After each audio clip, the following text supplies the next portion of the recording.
Elle est avec nous. Oui, parce que ce sont ses œuvres. Hein. C'est elle derrière, pas devant. Hein. Toujours derrière. Derrière les caméras, ça. Voilà. Bonsoir Françoise. Bonsoir Joyce. Oh, ça fait un bail quand même. Oui, hein? oui, mais t'es toujours aussi magnifique. Ah ben attends, si toi tu es magnifique par tes œuvres comme celles qu'on vient de voir, pourquoi moi je dois rester en arrière? Je suis obligée, hein, j'y peux rien. Non, c'est un plaisir de te revoir Joyce. Mais nous de même, je pense. Hein? Ah bah bien sûr. Elle n'est pas encore entrée, hein? Elle veut nous troubler. Bonsoir tout le monde dans la salle. C'est comment? Hein? C'est comment? On est là.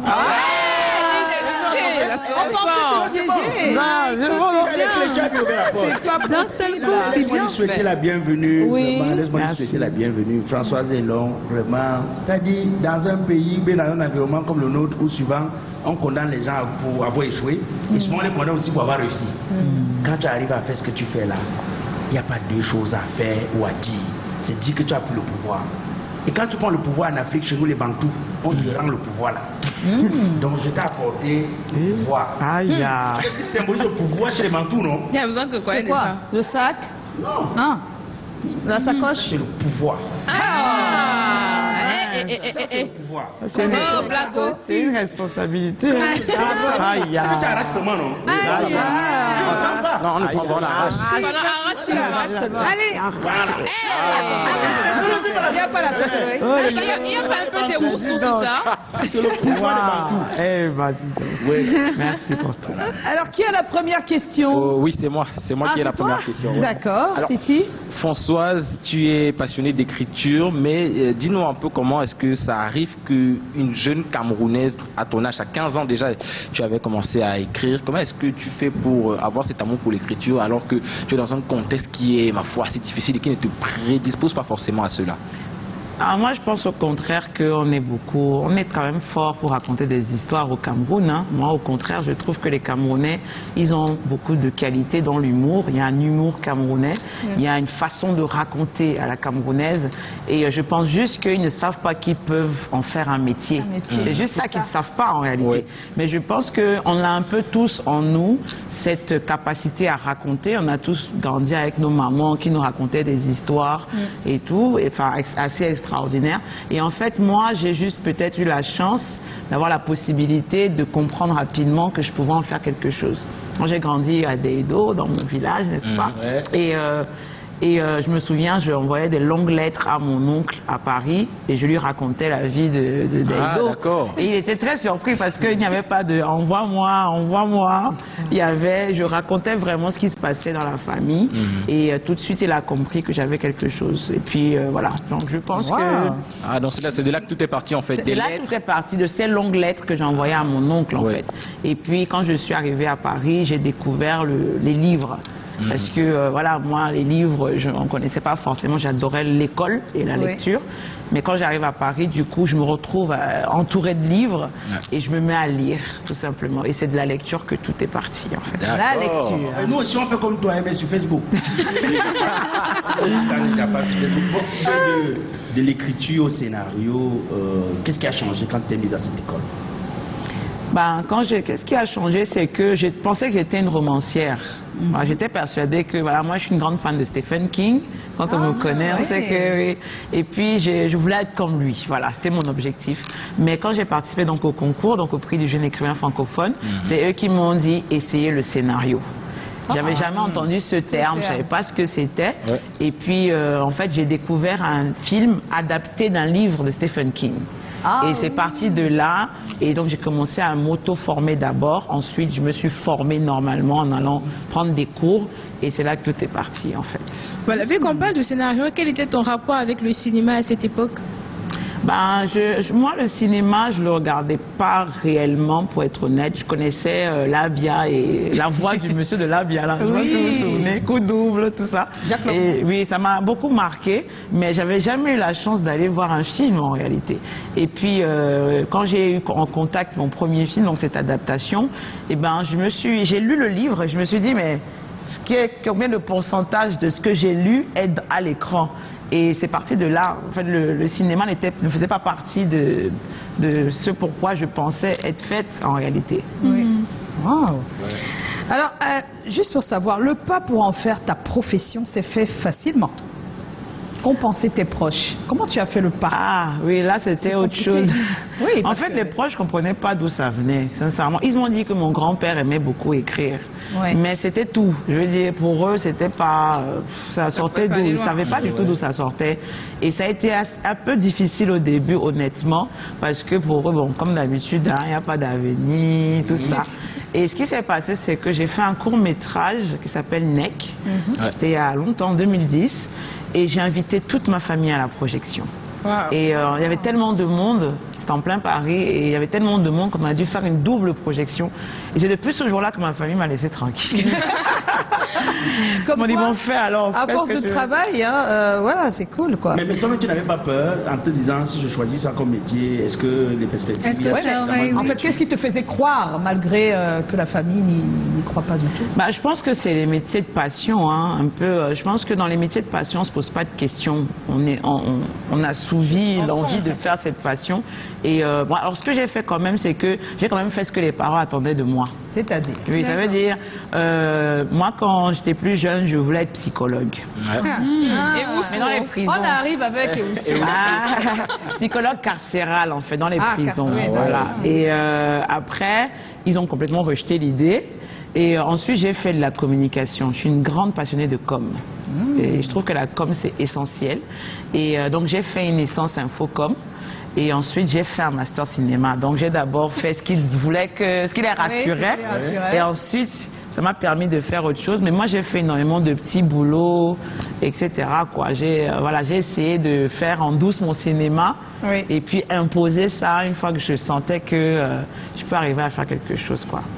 En tant que femme, y a-t-il des difficultés à exercer ton métier de réalisatrice, qui est quand même le boss de la production? Ah ben, en fait, il faut savoir que c'est un milieu de garçons. Hein. C'est ça, en fait. Il n'y a que des hommes dans ce milieu.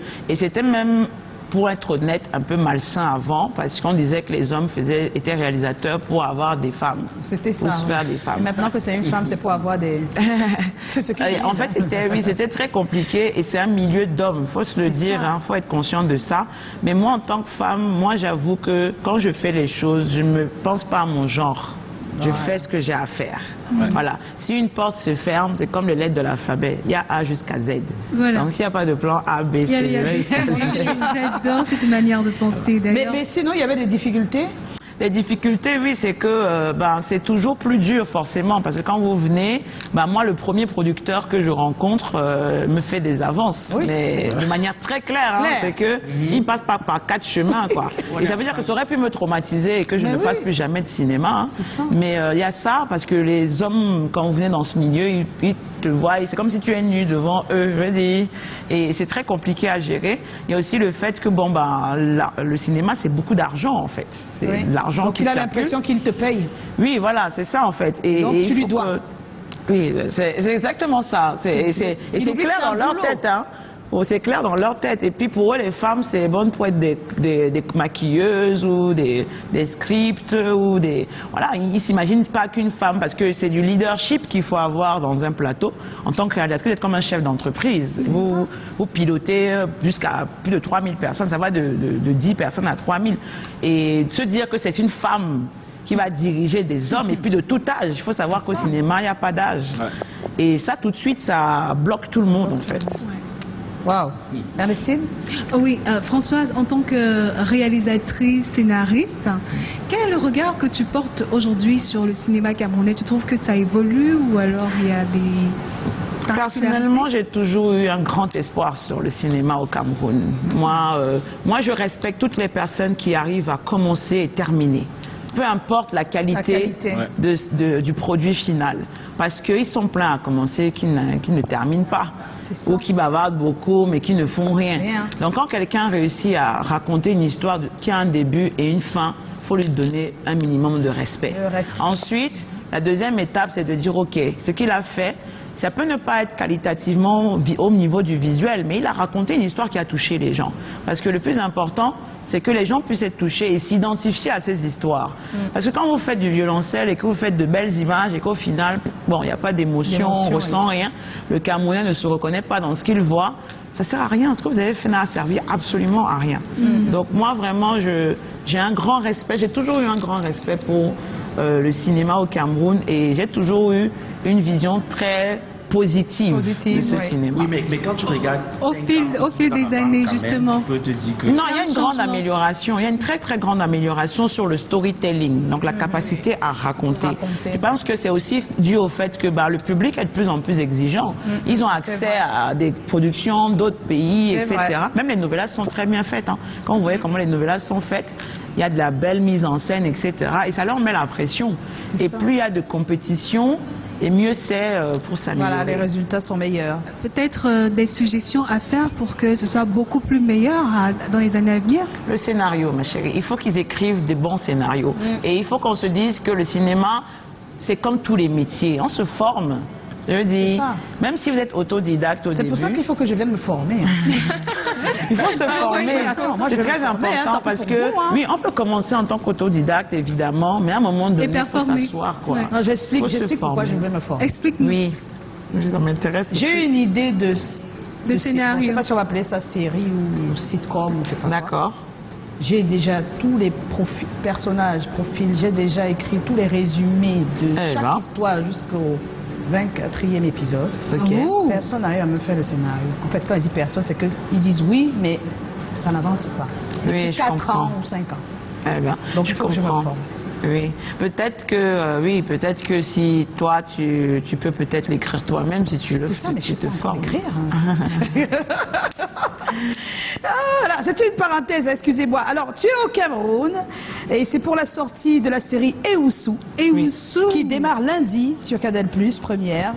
D'où est partie cette idée, tout le concept? On a besoin de tout savoir, maintenant qu'on a la réalisatrice. Avec nous. Le concept d'Ewusu, en fait, c'était familial. J'étais en vacances en Konsamba avec mes cousines. Et puis, elle parlait de tout et de rien ensemble. Et je leur ai dit, bon, je les écoutais parler, raconter des histoires, etc. Et je me suis dit qu'en fait, sans le savoir, elles touchaient des thématiques très importantes dans leurs discussions. Et je me suis dit, je leur ai posé des questions en fait, est-ce que ça vous intéresserait s'il y avait une série qui en même temps parle de tout ce qu'on connaît, le mystique, etc. Mais en même temps aussi, il y a une professionnelle qui est là pour essayer d'apporter aussi son expertise et aider. Et je leur ai demandé, si vous aviez un problème, à qui est-ce que vous allez vous confier d'entrée de jeu? Il y a une tata, un tonton, mais bon, c'est difficile parce que quand on dit ça au tonton, on a peur qu'ils disent à un autre tonton, etc. Ça se propage dans la famille. Et puis je leur ai demandé s'ils savent ce que c'est qu'un psychologue. Ils ont dit, bon, ils connaissent le mot, bon, mais ils savent pas vraiment ce que c'est. Et je leur ai expliqué. Et ce qu'elles ont compris, c'est que quand on va voir un psy, ils vous jugent pas. Ouais. Oui, c'est ça. On va voir un psychologue. Un, c'est anonyme et confidentiel. Et deux, ils ne vous jugent pas. Parce que la tata à qui on se confie, elle donne des conseils de son propre vécu à elle. C'est ça. Ce n'est pas, alors qu'il y a des professionnels. Donc c'est parti de là en fait. Et donc j'ai commencé à créer moi-même le projet petit à petit. Et ce que je voulais vraiment, c'était quelque chose qui me ressemble. Parce que moi j'ai une double culture. Et à chaque fois que j'ai l'opportunité de mettre en avant mon africanité et ma fierté d'être une bonne camère, je n'hésite jamais. Voilà, donc je voulais un projet qui arrive à dire en gros, on est qui on est en tant qu'Africain. Voilà, c'est notre identité. Il y a une science là qui s'appelle la psychologie. Oui, cette psychologie là, qu'elle vienne chez nous, ok, mais elle doit s'adapter. Elle ne peut pas se transposer comme ça et venir faire comme si on est des blancs ou je ne sais quoi. Non, elle doit prendre en compte qui nous sommes en tant qu'Africains, toutes nos croyances, tout ce qu'on a. Et c'est comme ça, il n'y a que comme ça qu'elle peut nous aider, cette science. Sinon, elle n'a qu'à rester où elle est, en fait. C'est ce que tu souhaites qu'on retienne de cette belle histoire entre la psychologie et la sorcellerie? C'est exactement ce que je veux qu'on retienne, que dans le mysticisme, il y a une part de psychologie. Il faut le savoir. Dans le mysticisme, il y a une part de psychologie parce que c'est comme si des choses nous atteignent des fois parce qu'on laisse une porte ouverte à ces choses. Exactement. Si on ferme la porte, c'est comme les vampires, pour qu'ils entrent, il faut toquer. Et quand ils toquent, il faut dire entrer. Vous voyez? Donc pour moi, c'est comme ça que j'imagine le mysticisme en fait.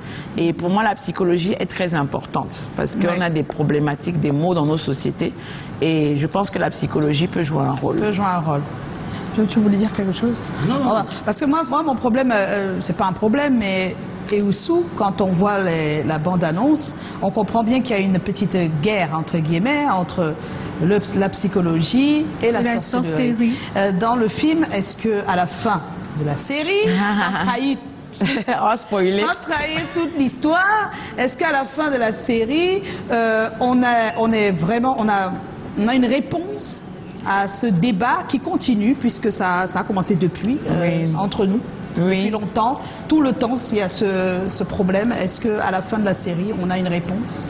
Ben oui, on a une réponse à cela. En réalité, oui, parce que ce que tu dis, je le comprends très bien.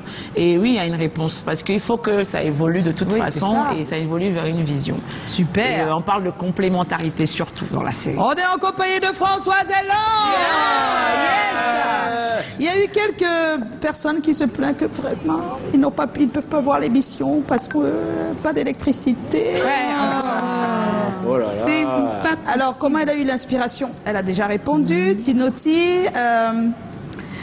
On a également, elle est mariée, Brady et quoi qui demande? C'est pas possible. Bientôt. Bientôt. Alors, Françoise Hélon, on va passer au buzz de la semaine. Et c'est notre Haroun qui présente le buzz de la semaine. Il y a eu des choses qui se sont passées et qui forment le gros buzz. Qu'est-ce que c'est, ma chère, après le jingle? Après le jingle.